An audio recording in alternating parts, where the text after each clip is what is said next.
راجا گیت 1980 میں امریکہ اور پاکستان کے درمیان ایک ایکسچینج پروگرام شروع ہوا۔ اس پروگرام میں یہاں سے کچھ ادیب امریکہ جاتے تھے اور ان کو وہاں امریکہ کے مختلف خاندانوں کے ساتھ ان کے گھروں میں ٹھہرایا جاتا تھا، اور وہاں کے لوگوں کو کہا جاتا تھا کہ ان کو مروب کریں کہ امریکن کلچر کتنا خوبصورت ہے اور پاکستانی کلچر تو کچھ بھی نہیں ہے اس کلچر کے سامنے۔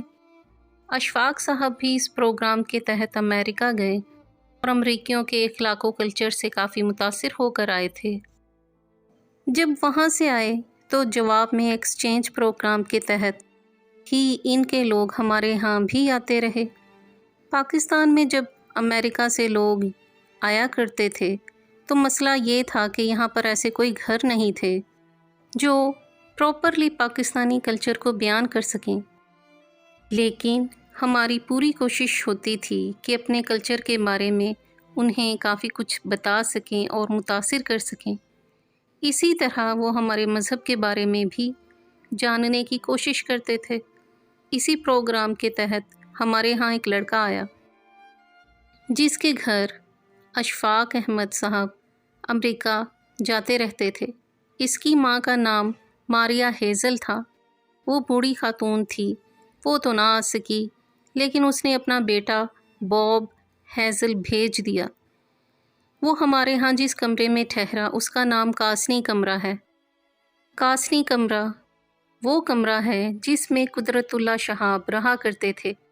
اس کمرے کی ہر چیز میں کاسنی رنگ نمایاں تھا۔ کمرے میں قالین، پردے، پلنگ پوش سبھی کاسنی ہے، اسی لیے اس کمرے کو کاسنی کمرہ کہتے ہیں۔ یہ کمرہ شہاب صاحب کی پسند کے مطابق بنایا گیا تھا اور اسی کاسنی کمرے میں ہی باب ہیزل کو ٹھہرایا گیا۔ ہم سب ناشتہ ساتھ کرتے تھے۔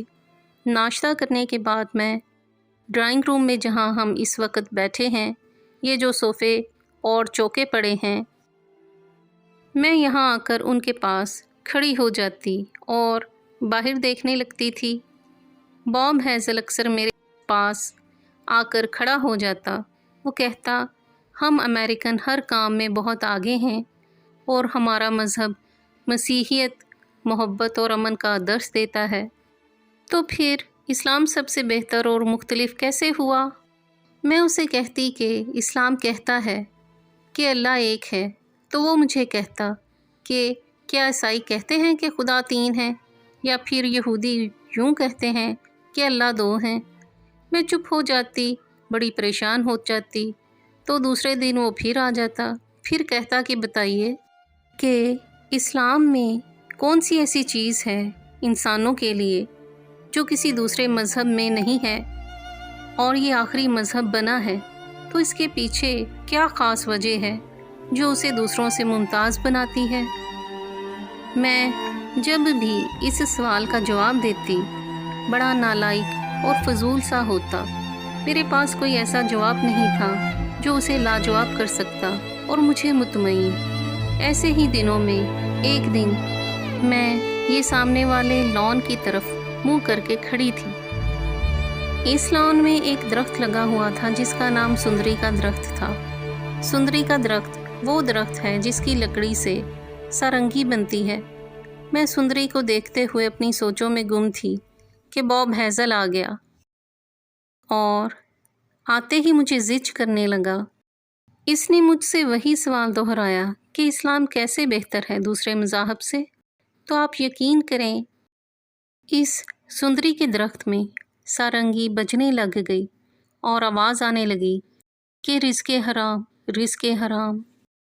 مجھے نہیں پتا یہ آواز کیسے آئی، لیکن میں نے اسے مسکراتے ہوئے جواب دیا کہ اسلام کہتا ہے کہ رزق حرام نہ کھاؤ، ورنہ تمہاری اولاد اور تمہاری آنے والی نسلیں پاگل اور دیوانی ہو جائیں گی۔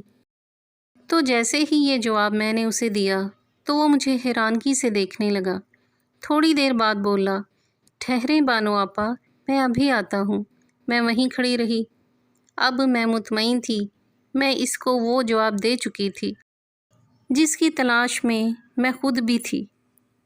وہ 15 منٹ بعد واپس آیا اور آ کر کہنے لگا، مبارک ہو بانو آپا، میں مسلمان ہو گیا ہوں۔ باب نے اپنا اسلامی نام احمد رکھا۔ یہ رزق حرام کا پہلا میریکل دیکھا میں نے۔ اور دوسری صبح جب میں اوپر پڑھنے کے لیے گئی تو اوپر ایک کتاب پڑی ہوئی تھی جس پر لکھا تھا راجا گدھ۔ آپ یقین کریں کہ وہ ناول میں نے اوپر ہی بیٹھ کر ایک ہی وقت میں ایک ہی جگہ پر مہینہ 1.5 مہینہ میں ختم کیا، اور پھر وہ چھپ کے آپ لوگوں کے سامنے آ گیا۔ اسے بہت پذیرائی بھی ملی، اور میں آپ کو بتا نہیں سکتی کہ کس طرح اللہ نے میری رہنمائی کی اور میری مدد فرمائی۔ اور مجھے یہ لگتا ہے کہ یہ کتاب میں نے نہیں لکھی، مجھ سے کسی نے لکھوائی ہے۔ آج وہ 17-18 سال سے CSS کے امتحان میں لگا ہوا ہے۔ ڈاکٹر اجمل آپ کو یاد ہوگا، نفسیات دان تھے، گورنمنٹ کالج کے پرنسپل بھی رہے ہیں۔ انہوں نے اسے مقابلہ کے اس امتحان میں لگایا تھا۔ آپا بانو قدسیہ کے انٹرویو کا کچھ حصہ۔